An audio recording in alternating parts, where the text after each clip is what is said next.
नमस्कार दोस्तों। मैं आज जो टॉपिक है वो टॉपिक को नाम तो नहीं दिया जा सकता, एक दर्द ही है जिसको मैं थोड़ी सी बयां करने की कोशिश कर रहा हूँ। दुनिया में अगर आपके सीने में दर्द नहीं है ना, तो आप बेसिकली एक पत्थर की तरह ही हैं, क्योंकि पत्थर के पास दिल नहीं होता और दया भी नहीं होती।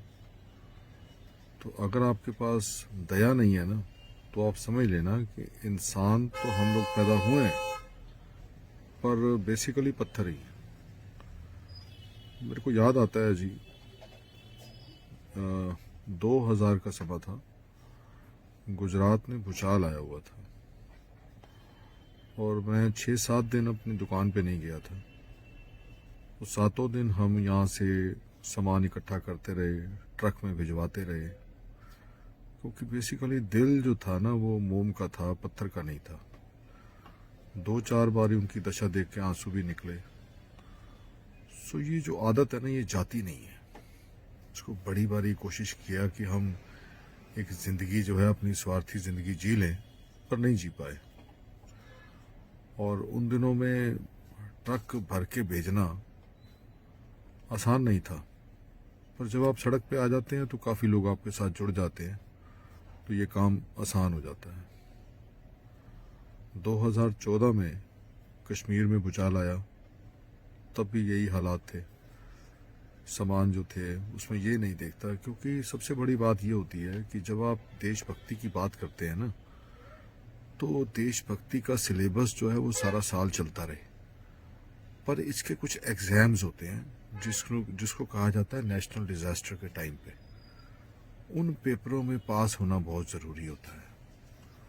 और मैंने महसूस किया कि उन पेपरों के लिए कुछ लोग ही बने होते हैं। हर आदमी वो पेपर नहीं दे पाते, सोच नहीं कर पाते कि ये पेपर हम देने के योग्य भी हैं कि नहीं है।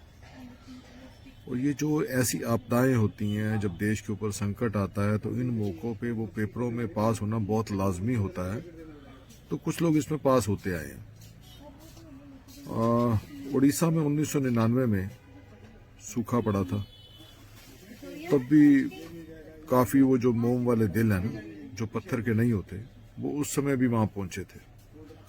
और याद रखना, ना वो गुजरात वाले आतंकवादी थे और ना वो उड़ीसा वाले आतंकवादी थे। इंडियन ओशन में सुनामी आई थी जब, तब भी यही पोजीशन थी। उत्तराखंड में जब फ्लड आया तब तो हालात ही डिफरेंट थे। मैंने देखा कि लोग हेलीकॉप्टर लेके वहाँ पहुँचे थे, सेवाएं लेके पहुँचे थे, खाना लेके पहुँचे थे, पर बेसिकली उनके नाम जो थे ना वो ऐसे ही थे। मनिंदर सिंह, हरविंदर सिंह, उनके नाम के पीछे ना सूद नहीं लिखा हुआ था। सोनू सूद होता है ना जैसे, वैसे नहीं लिखा हुआ था।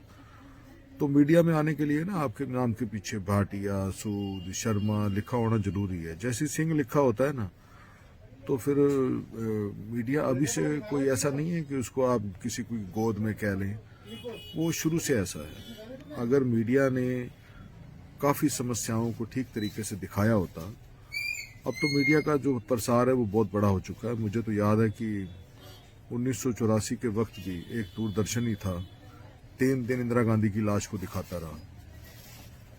यानी आज की डेट में कोई प्रोवोकिंग स्टेटमेंट हो ना, तो उस पर पर्चा दाखिल हो जाता है। 3 दिन आप एक लाश को दिखाते रहे नेशनल न्यूज़ के ऊपर, और बेसिकली ये भावनाएं भड़काने वाला ही तो काम था। और उसके बाद चौथे दिन अब कहते हैं बहुत हो गया। तो बातें तो हम वो भी नहीं भूलते, पर देश के वफादार हैं। हम तो वफादार मानते हैं, आप ना माने। हमने खालिस्तान मांगा भी नहीं आपसे, पर आप जबरदस्ती हमारे मुंह में डालने को लगे हुए हैं। मुझे 2014 कश्मीर याद है, 2013 उत्तराखंड याद है, बिहार का याद है, बिहार का फ्लड याद है, सुनामी याद है, गुजरात का अर्थक्वेक याद है, उड़ीसा का याद है। अब सबसे लेटेस्ट में आ जाइए, कोरोना के दौरान जब आदमी कह रहा था घर से बाहर मत निकलो, तब ये बेवकूफ जो लोग हैं ना, ये सड़कों पर खड़े थे।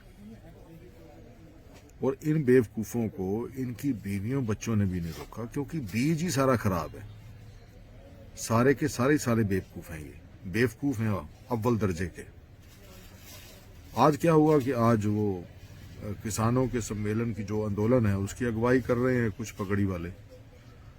तो जैसे पगड़ी वाले कोई हक मांग लेना तो वो देशद्रोही हो जाते हैं। मेरे को समझ नहीं आती, कश्मीर के बाद ये देशभक्त नहीं होते पर अब देशद्रोही हो गए। उत्तराखंड के वक्त ये देशभक्त नहीं बन पाए, अब फिर देशद्रोही हो गए। बिहार के वक्त ये देशद्रोही नहीं, यानी देशभक्त नहीं हो पाए बिहार के वक्त, और ये जैसे कोरोना ये वाला किसानी का समय आया तो आतंकवादी हो गए। सुनामी के वक्त ये देशभक्त तो बन नहीं पाए, किसी ने कहा नहीं, पर अब जैसे समय आया फिर ये आतंकवादी हो गए। गुजरात के अर्थक्वेक में ये सब कुछ करते रहे, किसी ने देशभक्त नहीं कहा, पर अचानक फिर समय आया फिर आतंकवादी हो गए। अब ये जो है कोरोना को जो समय है इसमें भी यही हालात थी। ये ऐसा समय था, बाकी जो देश की जो पोजीशन होती है वहां पे समय लगते हुए हर आदमी पहुंच जाता है, पर कोरोना का ऐसा समय था हर आदमी जो डरा हुआ था। पर कुछ लोग डर की प्रवृत्ति से बाहर होते हैं, वो सड़कों के ऊपर थे, वो मास्क में थे या नहीं थे, सोशल डिस्टेंसिंग बनाए थे कि नहीं बनाए थे, बनाए भी थे तो दूसरों के लिए बना के रखे हुए थे। सो सिंपल सी बात आप समझिए कि जिनकी मानसिकता मोम की होती है उनके दिल पसीजते हैं और पसीजते रहेंगे, आज भी, कल भी, आगे भी आने वाले टाइम में। आप भले हमारे को कुछ भी कहते रहे, कल आपको भी जरूरत पड़ी तो आपके साथ फिर खड़े हो जाएंगे। तो क्या करूं, मेरे को तो मेरे गुरु ने ये सिखाया ही है।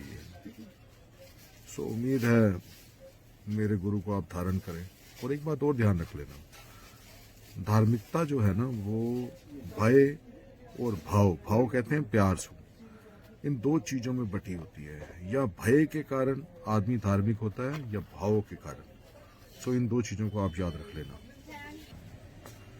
या तो ये जो भय होता है इसका डर होता है, या एक भाव होता है जिसको प्यार कहते हैं। ये दो चीजें होती हैं। भय में आदमी जो है वो गलत काम नहीं करता, और प्यार में आके आदमी को तो सारी दुनिया में हर आदमी एक जैसा ही नजर आता है, उसका धर्म ही नहीं रहता।